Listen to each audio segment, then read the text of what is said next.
ক'বলৈ যে একোৱে নাই, খুবেই দুখ লাগিছে মোৰ।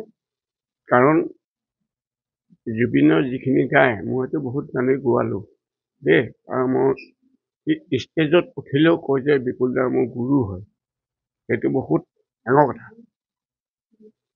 এতিয়া অন্য একো নকওঁ, ভগৱানৰ ওচৰত যেনেকৈ গ'ল তেনেকৈ আত্মা নিশ্চয় শান্তি পোৱাটোৱে মই প্ৰাৰ্থনা কৰোঁ দেই। আৰু জুবিনক লৈ পেলাই মই লিখিম, এতিয়া মই মোৰ ভোগে ধৰি আছে। মই এটা কথা ক'ব নোৱাৰো তাৰমানে, শুনা নাই দেই। যথেষ্ট দুখ লাগিছে। একেলগে মঞ্চত আপোনালোকে বহুত খালোঁ। জুবিন গাৰ্গক আপুনি কি কি শিকাইছিলে বা কেনেধৰণৰ? শিকাইছিলোঁ, দুটা গানেই লিখিছিলোঁ মই আজি কেইবছৰমানৰ আগত। বেয়া লাগে, দেৱো NK প্ৰডাকশ্যনৰ ষ্টুডিঅ'ত দেই, গুৱাহাটী। বোলে এই বুঢ়া লিখা হ'লনে বোলে ঘূৰিছে? মই লিখা হৈ গ'ল। কিমান সময় লাগিলে? বোলো আধা ঘণ্টা লাগিলে। মই বোলে 20 মিনিটত লুকাই দিম দুইটা। চাহ চকা চাকনি মৰি থকা ঢাকনি শদিয়া ধুবুৰী গোটেই ঘূৰিলোঁ, 20 মিনিটত দুইটা গাই পেলালে। কেনেকুৱা লাগিছিলে জুবিন গাৰ্গৰ লগত অনুষ্ঠান কৰি?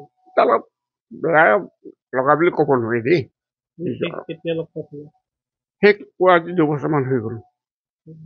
আগত পোৱা নাই। এতিয়াই গুৱাহাটীলৈ যাম বুলি ভাবিছিলে 3 তাৰিখে, গ'লে বোলে তাৰ ঘৰলৈ যাম। খবৰটো কেতিয়া পালে আপুনি?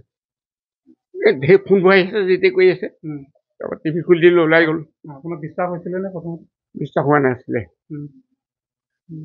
এতিয়া মানে দুখৰ হেৰিটো একো ক'ব নোৱাৰো দেই।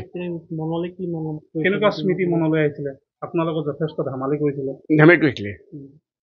যেতিয়া এইটো একেলগে গাইছিলোঁ 2016 চনত নেহেৰুবালিত, এই জুবিন আহ কওক বোলে, মই তোৰ মূলত আজি কুৰা জিকা। সাংঘাতিক ৰোমান্টিক,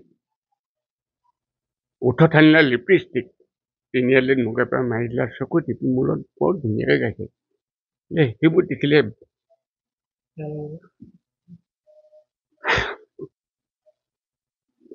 নকওঁ, যথেষ্ট আৱেগিক হৈ পৰিছে।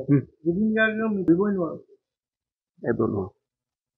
ভূপেন দা গ'লগে তেনেকৈ,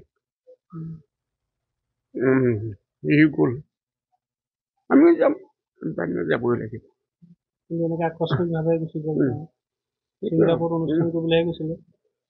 মোৰ এতিয়া জুবিনক গোৱাই বহুত বছৰ হ'ল, কিন্তু মোৰ জুবিনক মোৰ ইয়ালৈ লৈ আহিছিলে এমাহ দিন মই শিকাইছিলোঁ দেই কিছুমান হেৰি, সেই লৈ আহিছিলে NK প্ৰডাকশ্যনৰ বুঢ়াজনে লৈ আহে, বিপুল মই ল'ৰা এটা লৈ আহিছোঁ, তেতিয়া তাৰ চুলি দীঘল আছিলে, যি পাৰিলোঁ দিলোঁ। আজি গানেৰে আপুনি কেনেধৰণে শ্ৰদ্ধাঞ্জলি জনাব জুবিন গাৰ্গক? এতিয়া মই গাব নোৱাৰিম।